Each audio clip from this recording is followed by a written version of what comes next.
Welcome to the Del Walmsley Radio Show.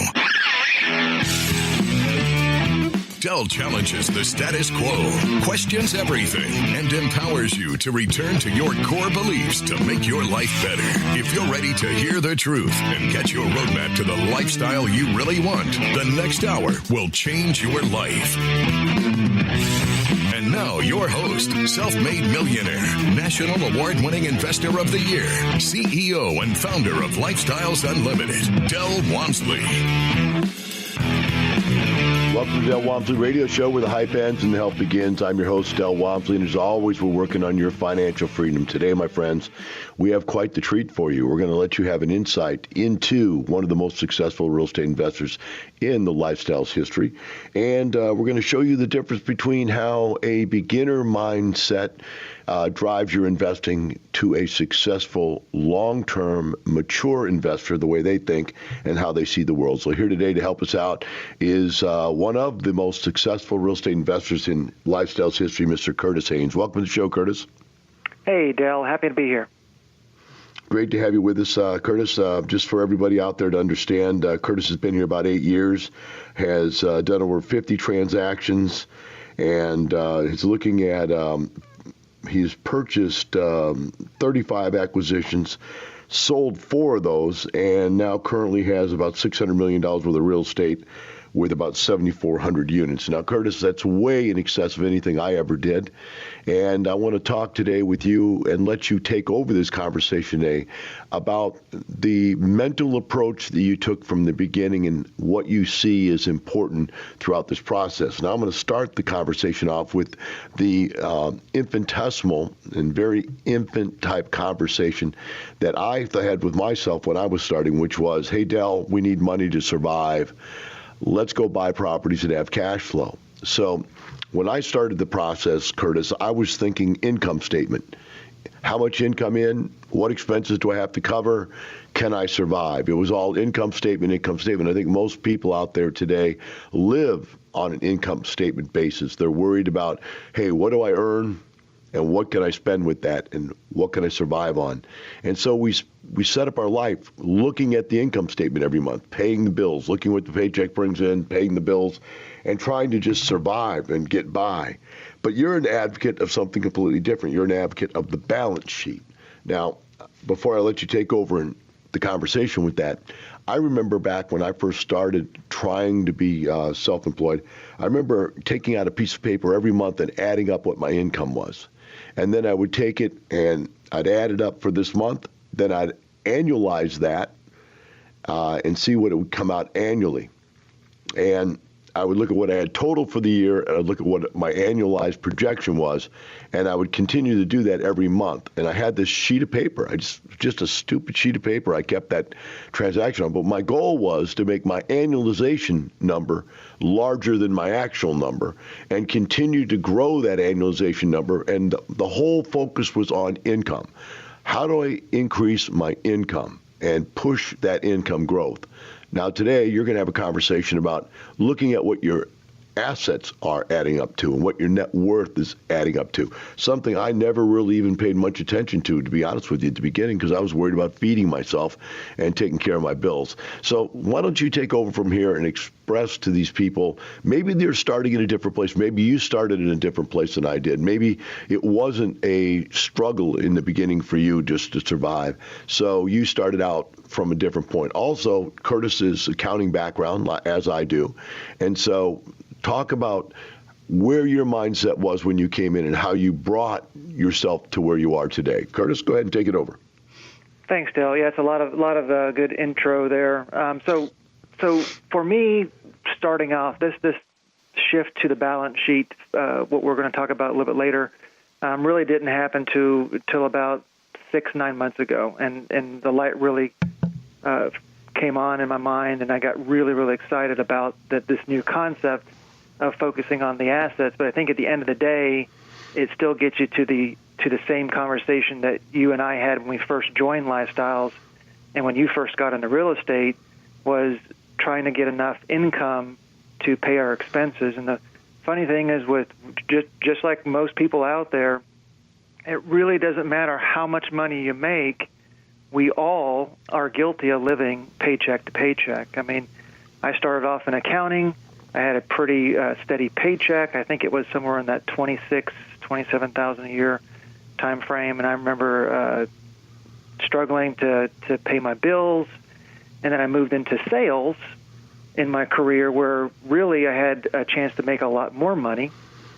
And my first year, I think I still was around $30,000 a year and living paycheck to paycheck. But within about a 18-month, 2-year time frame, I was in the $200,000 a year W-2 paycheck because I was just really kicking butt in sales. Well, the funny thing was, I was still living paycheck to paycheck. I mean, I may have had the only real thing that changed is maybe I had a bigger house and maybe I had a nicer car, but I still was scraping by paycheck to paycheck, trying to pay off my expenses, my living expenses. And I, was in sales for 18 years, and I had my own company. Eventually, got my own company and started hiring salespeople and training salespeople and overseeing a lot of very successful high-income earners in sales, and they were doing the same thing. It's just a very common, normal human thing to just, no matter how much you're making, whether it's $25,000 a year or whether it's $100,000 a year, is we just get consumed with this idea of buying things that we can't afford. It's just normal. I got to make more money, go get a bigger house. Make more money, go get a better car. Make more money, go get expensive jewelry, nicer watches, nicer clothes. And so what ends up happening is, before we know it, we start creeping into our retirement years and realize that we never really thought through all this. We've consumed our entire life, and if we're not careful, we're going to be hitting retirement and saying, crap, I don't have enough money to retire. I may have to work another 5, 10, 15 years.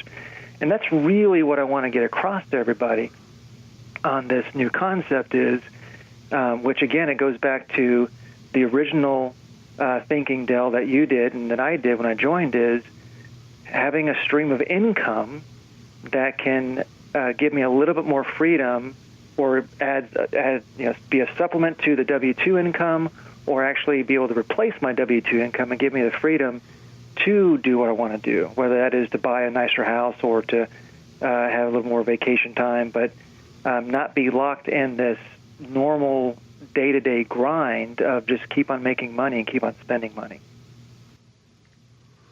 So, Curtis, when did it start clicking to you, and what brought it about to you that you should look at the balance sheet instead of just the income statement? Yeah, and you introduced the concept of this in the 2-day, which really didn't hit with me until later, and that was the simple conversation of what's your return on your net worth. And for most folks, that's just simply taking your passive income that, whether you're sick or not working, it's income that you're making regardless of what you do. It's just passive income. You divide that by your total assets, your total net worth. And typically for all of us starting off, it was less than 1%. I mean, we just never really had any kind of passive stream of income.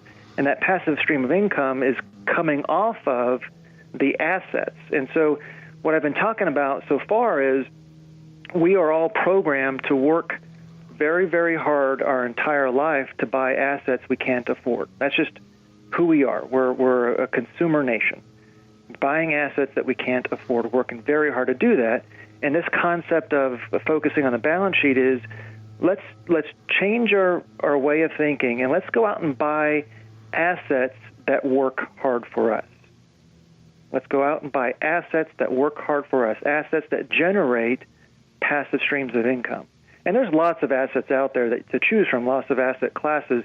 It just so happens that I believe, you believe, real estate is that best asset class, and within the real estate, multifamily and single family as the best alternative, in my humble opinion, and what I've seen, to be able to generate those kinds of passive streams of income. So what really opened my eyes was when I had a meeting with a very, very high net worth family member who was a second or third generation high net worth family, and they introduced me to the concept of the family office, which is just simply a business that focuses on the assets of the family, and the main focus of the assets of that business is Curtis, I'm going to cut you off right there because this is a great discussion. I don't want you to get pushed off the back of the radio show during it. Okay, so we'll be right back. Curtis is going to cover up talk about the family office. If you want to call in, our number is 877-711-5211. We'll be right back with Curtis Haines and the Del Walmsley Radio Show.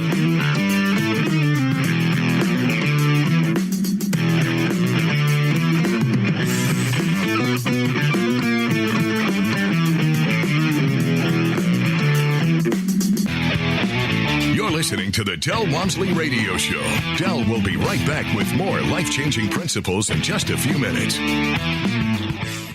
Lifestyles Unlimited is the real estate investor education and mentoring group that has been taking people by the hand and teaching them how to invest in real estate for over 25 years. Our students have been so successful at creating wealth and passive income that they've won local, state, and national Investor of the Year awards 10 of the last 10 years. It's easy to see why Think Realty magazine named us the best in the U.S. If you're ready to add real estate to your portfolio, go to lifestylesunlimitedpodcast.com to access our free live training event schedule.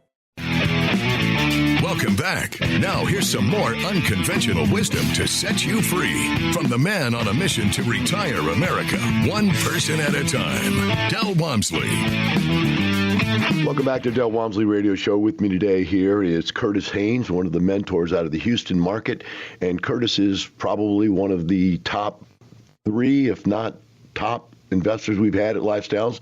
Currently with about 7,400 units. He's been doing this for about 8 years, and he has quite the insight because he's owned businesses himself, because he's been in accounting, and because he has just really outdone most of us as far as the amount of accomplishments he's made in a short period of time. So, Curtis, before we went to break, you were talking about the family office. Pick that up from the beginning, because I knew it was going to get cut off right in the middle of it. Pick that up again, if you would. Yeah, so I met with a high net worth family that had a family office, and we spent a whole other radio show really diving into that. So I just really want to give a brush overview. The office basically is a business, and the sole function purpose of that business is to fully utilize the family's assets. And the way they benchmark their business is not on how much income that business generates.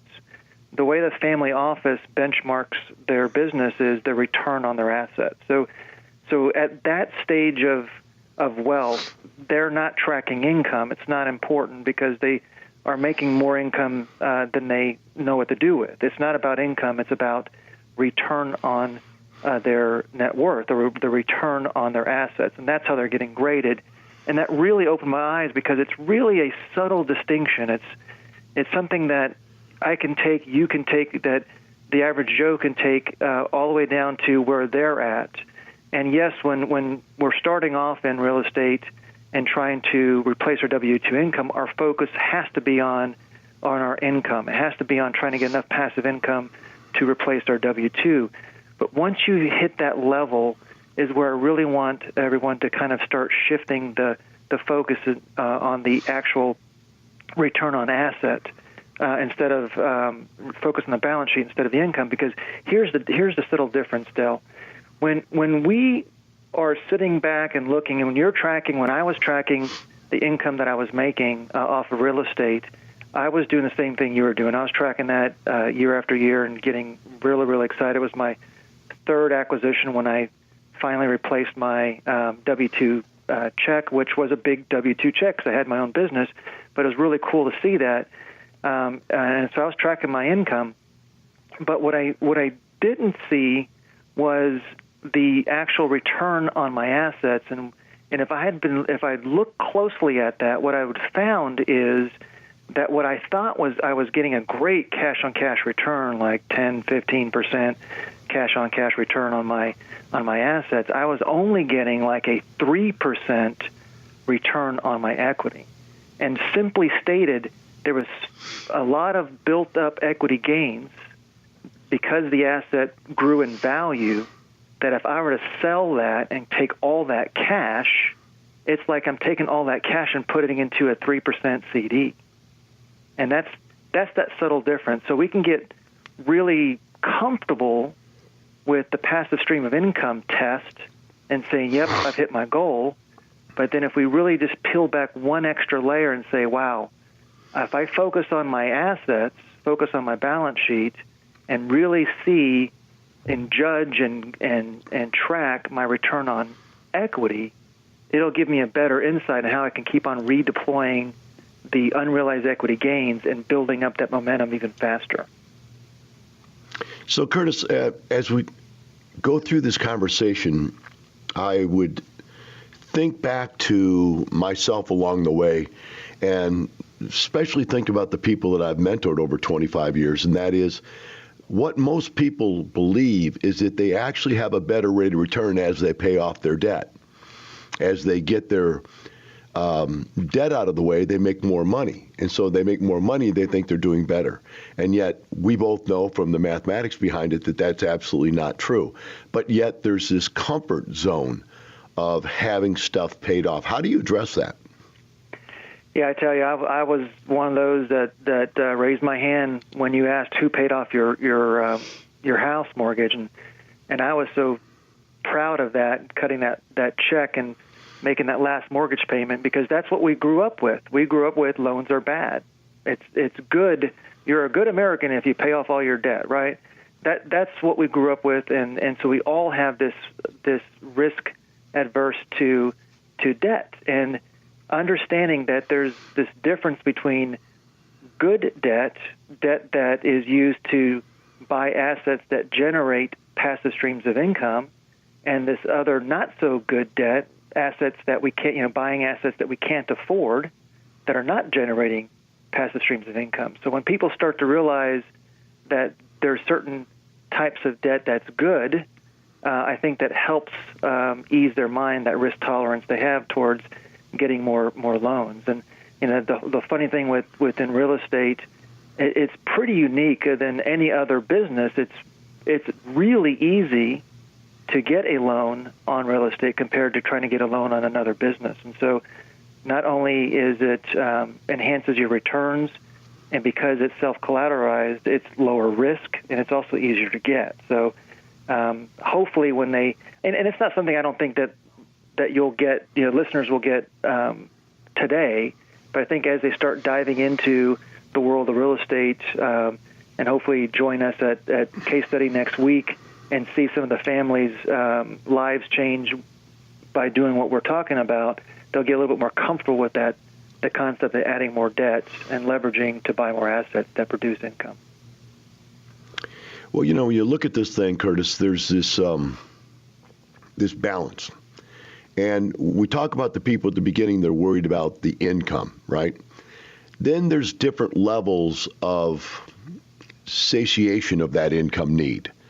I remember when I just covered my paycheck, and which was about $70,000 a year, but my take-home pay was $40. So when I first made $40, that was like covering everything I took home from my paycheck. I was like, wow, I'm happy.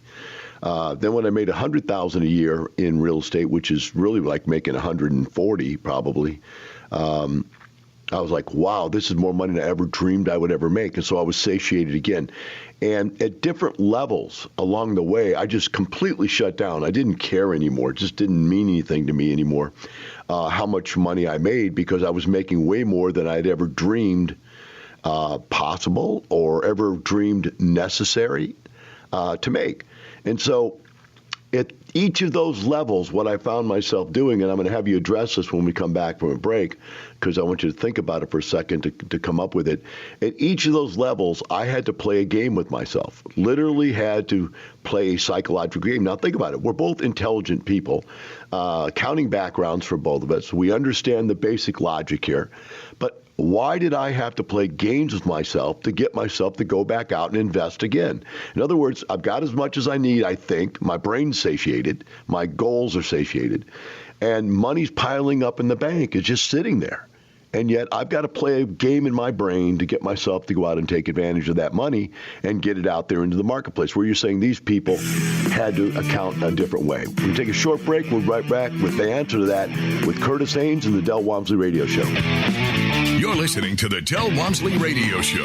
Del will be right back with more life-changing principles in just a few minutes. Get total freedom in your life, safely and quickly. Build wealth and passive income so you never worry about working until you drop, losing your job, or retiring in poverty. Over 25 years ago, Del Walmsley founded Lifestyles Unlimited. Del has taught over 100,000 people just like me and you the principles of financial freedom through his national radio shows and personal one-on-one mentoring at Lifestyles Unlimited. I'm excited to tell you about the real estate workshop that has changed so many lives. This workshop takes you inside what we do and what we believe. We'll share with you the 5 ways we make money in real estate and much more. Just like your personal trainer, the Lifestyles Unlimited team will motivate, encourage, and teach you so you can get in the best financial shape of your life. Call 866-971-8970 or go to lifestylesunlimitedpodcast.com. That's lifestylesunlimitedpodcast.com to register for the workshop that will change your life. That's lifestylesunlimitedpodcast.com. Welcome back. Now here's some more unconventional wisdom to set you free from the man on a mission to retire America, one person at a time, Del Walmsley. Welcome back to the Del Walmsley Radio Show. With me here today is Curtis Haines, the multifamily mentor out of the Houston market and one of the top real estate investors in Houston or in Lifestyles history over the last 27 and a half years. Curtis, as we went to break, I had asked you a question about how did you and how do others overcome the little stair steps of satiation in your life where you say, wow, that's more than I've ever thought I'd have.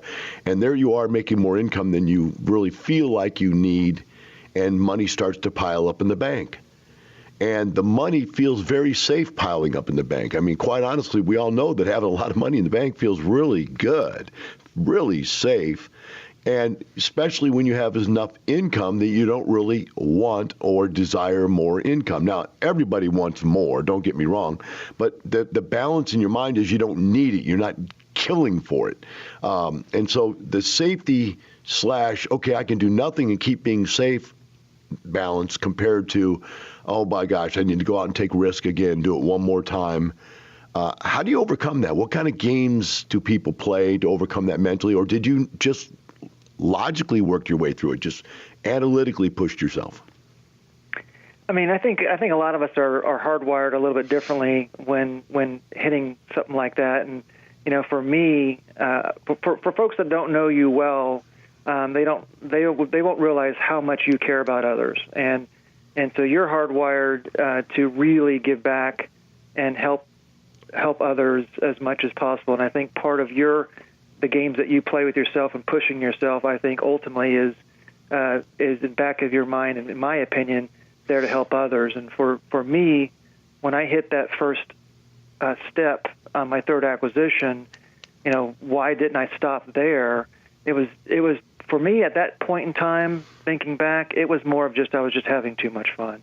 There was the actual day-to-day quote-unquote work that I was doing in the side real estate was just so fulfilling, because not only was it impacting my life and my family's life, but it was impacting lots of my investors and other friends and family's lives as well. We were all in this together. Like, it's not a solo endeavor. It's a team sport, and there's so many people within Lifestyles that are around you each and every day that benefit from what you're doing. So I think that enjoyment is what probably kept me going each time I hit that stair step, and really just that enjoyment of seeing others succeed as much as I'm succeeding.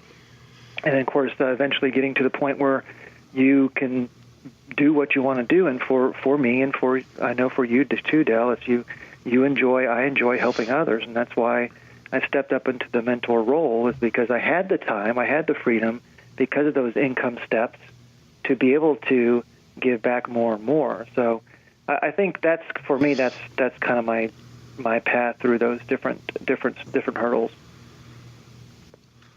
Well, that's a good point, and that's pretty insightful of you. I have purchased a lot of things simply so I could keep up with everybody else, so that I can continue to be able to teach it. If you can't do it, it's really hard to teach it, and I found myself in situations where people were growing so fast. I was going, boy, the material's getting out in front of me. I better keep up with the material just to be able to teach. Yeah, and that's why I really want to scream out to everybody today is that, you know, I was putting together some material for orientation, and I came across some facts, and this is really, you know, from the standpoint of why I wanted to talk about this and what scares me for others and wanting to help others is a couple of facts I want to share. And I think you've heard this one before, but that the average person in the U.S. has $95,766 in savings when they retire. The median savings for retirement is only $5,000. So in other words, half the population will have less than $5,000 in their savings when they retire. And that, to me, is absolutely ridiculous. And if we don't change what we're doing today, we're going to end up there. And the only way to offset that is to work an extra 5, 10, or 15 years. And I just want people to start thinking about it today and realize that it's not about how much income you're making today. It's not about how big of a property you can buy. It's about starting that mindset. Go out and buy one single-family rental and start that process. And that's what I want to encourage everybody to do, and talk about a real simple, basic concept of your personal financial statement. You know, because we talk about, you know, we're talking about assets, we're talking about net worth, and we're talking about me being an advocate for the balance sheet. And let's get nitty gritty and help folks out there and say, okay, what I want everybody to do that's listening on the radio is I want you to put together your personal financial statement. And it's simply a list of your assets, like your house, your car, your cash, stocks, jewelry, all your assets, and then a list of your liabilities, your mortgage, your car loan, your credit card balances. You know, add the two up, and the difference is your net worth. And say, okay, I got a net worth of $50,000. I got a net worth of $100,000. Start there, because what I don't want folks to be is in a place where they're 55, 60, and they're staring at a savings account that cannot support their cost of living. And I think that's what we want. I know that's what you want with doing with passive streams of income. That's what I want. I want people to wake up. Curtis, it's interesting because I just thought of something while you were saying that, and that's that they're going to run into it eventually. Just because they put it off and stick their head in the sand right now, it's going to happen to them. I was at the gym the other day riding the bike, and I had been ill for about a week, and so I didn't have the energy to lift weights, so I just rode the bike. And I sat there and I listened to two guys that had to be between 65 and 75 years old, somewhere in that range. I don't know exactly how old. But I listened to these two guys talking about how they had intend to retire. And one guy had the plan. He says, well, you know, my plan is I'm just going to keep working as long as I possibly can and take Social Security at the latest possible date. That way I'll get the most that Social Security will pay me. And the other guy had a slightly different plan. He goes, well, I'm going to quit while I can get a payout from my company. I'm going to let them buy me out now, and then I'll have a little bit of money, and I'll start taking Social Security later so that I'll get more. But that was their plan. How early or how late do I take Social Security is the difference between making $1,500 to $2,500 a month in Social Security. Whether or not they're going to work, to continue to work, to survive, because that's all they have, or whether or not they're going to actually take a buyout to get out of there. I mean, when I sat and thought about that, it was really, I knew that there's a radio show in there somewhere. I didn't know really where to put it, but I think you've coined it. It's like you're going to run into that decision somewhere in your life, whether it's you think about it now while there's still time to fix it, or whether you put it off into the future until you get to the end of the road, go, man, I don't have a lot of choices left at this point in my life. And I see a lot of people in that situation. When you talk to people as a mentor and they're coming in, what's the average age that you're getting people coming in starting in this thing now? Any idea? Wow. Yeah, I don't know the average age. I know that it's across the board. We have folks that are in their mid-20s, and we have folks that are in their early 60s. So it's across the board. I don't know what the average would be on that. But I tell you, it doesn't matter how old you are. It's not too late. It's definitely not too late to start. And no matter how young you are, it's not too early to start when it comes to this. Well, it can't be too late because it's the rest of your life. It's the only choice you have. The older you get, the less choices you leave yourself. And one of the most interesting choices that I saw was a guy came in that was like 71, 72 years old. A couple months back, I think you might have even been there when we signed him up.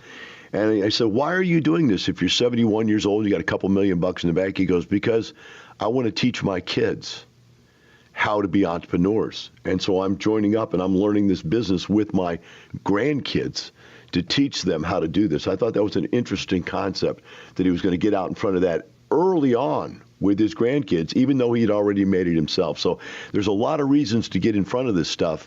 At whatever age you are, you need to get out there and get into it one way or another.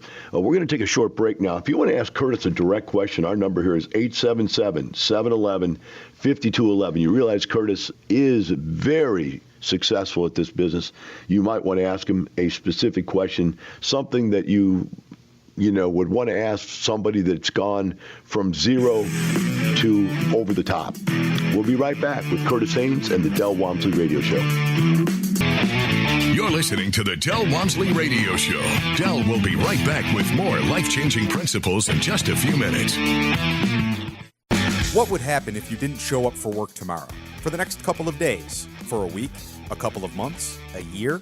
How long until you lose everything you've worked for in a fraction of the time it took to earn it? If this fear keeps you up at night, it's time to learn the strategies we teach at Lifestyles Unlimited. Start with the free workshop. Go to lifestylesunlimitedpodcast.com and find your true financial peace, like so many of our members already have. That's lifestylesunlimitedpodcast.com.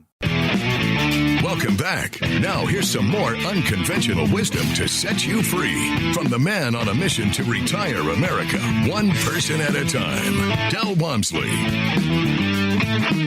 Welcome back to the Del Walmsley Radio Show. With me here today is Curtis Haines, multifamily mentor out of Houston, Texas. And Curtis, today you want to get people started taking action. Why don't you outline for them a couple steps that they should take and some ideas that should go behind those steps as to getting in line mentally with what you're trying to teach them? Thanks, Del. I'm glad you bring that up. I would say step number one is go create your personal financial statement. You can go out and Google and download a personal financial statement. It's fairly simple to fill out. If you don't want to go that far, just list out your assets and list out your liabilities and take a look at your net worth today. And that's the first step I want someone to do, is take a look at their net worth today. And then secondly, once you've done that, I want you to look for assets that have unrealized equity in there that you could potentially use and use to buy property. Go buy a passive income producing property. So number two is when you look at your personal financial statement, look for assets that you can use to deploy. And so think about your assets as a resource, and your focus should be, how can I get those assets working for me, as opposed to me going out and working hard to buy assets I can't afford. How can I get these assets here working for me? And then finally, track it and be honest with somebody about it. Say, hey, I just did this return on my net worth, and it's 0.00001. That's literally what mine was when I started out. I had no real estate experience. I had no assets, and stepped into the world of real estate. And thanks to you, Del, and all the support and help within Lifestyles, helped me get to where I'm at today. And so I would say the last step is come out and join us and see what it's really like for some families that have experienced this, that have bought their first property, and to see the look in their eyes, the stories they have. So step one, create your personal financial statement. Step two, figure out how much you can deploy to get working for you. Step three, tell a friend about it so they can hold you to be a little more accountable, and then finally come out and join us next week. Curtis, you spoke earlier about the family being accountable for their balance sheet and their rate of return on assets. Do you remember who it is who held who accountable for that? Yeah,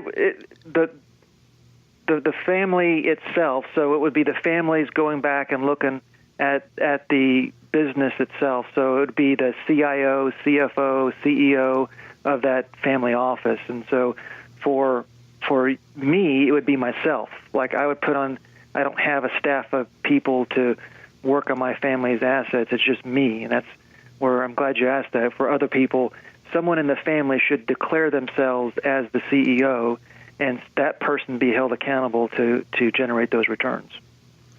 Well, the reason I ask is because I've found that there is a phenomenon that I've noticed for 27 years of consulting people, and that is in most families, the right hand doesn't know what the left hand has. In other words, I found even husband and wives don't talk about the money they have. They definitely don't talk to their kids about how much money they have or where they have it or what they do with it. It's almost like it's taboo. And so I wondered, who does keep you accountable? Where in your family do you have that opportunity? Now, I'll tell you a story before you answer the question, is that when I first started dating Melissa, my fiance, I took her and her kids to my CPA's office to do my tax return and had my CPA explain to my fiance and her kid where and how I made my money. Now, you could say, well, that's bragging. No, it was really, I simply wanted them to understand that the way I make money is completely different than the way that child's father did, the way she had her whole life, and that it was something that they needed to understand is what I'm trying to get to. Have you ever had that situation where you run into people that won't talk about money? Yeah, and I think that is the normal kind of reaction is like, oh, I don't share my W-2 because that's what we were taught to not share W-2 with other employees. And so that is a normal reaction. Once you really start interacting with folks, like-minded individuals, it becomes easier and easier to share your W-2, your income, to share your net worth. And I think the really, really cool thing, Del, about that is we're seeing lots of families tackle real estate together, from husband and wife to even 13-year-olds getting involved into the real estate. So it's making it a family affair, which is really cool to see that happening live at Lifestyles. Yeah, that's the one thing that I feel let down about is that I never got my family involved in the actual real estate. Now, my fiance, she was in the business for 25 years, a different thing, but my daughter never really got interested in it. And, I didn't bring her into the business. So that's a mistake on my part. I see a lot of people now are doing that. And a lot of kids really get into it. That's what's interesting is how many children actually enjoy this stuff. I've seen some people do some strange things. Like the other day, somebody said they took their child out and bought their child the first house. This is the lady out of South Carolina. She bought her kid a house and let the child invest their savings as a portion of that so they get a portion of the profit. So, man, that's some real straight line thinking to get a child at that age to think about, I'm saving my, hard-earned allowance and putting it into an investment. It's paying me return. So, Curtis, I want to thank you for being on the show. Really appreciate you sharing your time on the radio show and your time as a consultant and mentor, and really appreciate you being out there being a leader in the group and going places where no one's gone before and sending back maps. Thanks for being on. Thanks, Dale. All right, for the rest of you out there, keep this in mind. Curtis doesn't do this just for money, and neither do the rest of us. We're doing this for the same reason you should be doing it, for an incredible lifestyle. That's what it's all about. Have a great day. We'll see you tomorrow.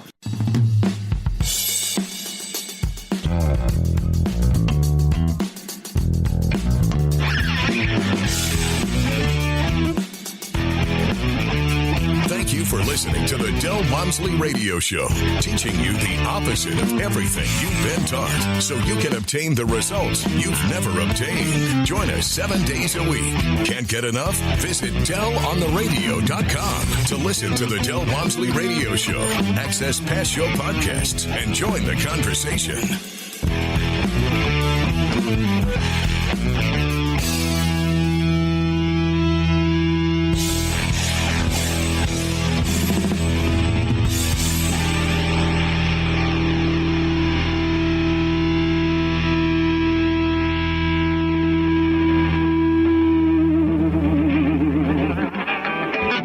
The information and opinions you hear on the Del Walmsley radio show are those of the host, Del Walmsley, his guests, and his callers, and do not necessarily reflect the opinions of this station, its affiliates, its management, or advertisers. The Del Walmsley show is for entertainment purposes only. Please consult a professional regarding your personal investment needs. Nothing presented on the Del Walmsley show constitutes an endorsement, recommendation, offer, or solicitation to buy or sell any product or security.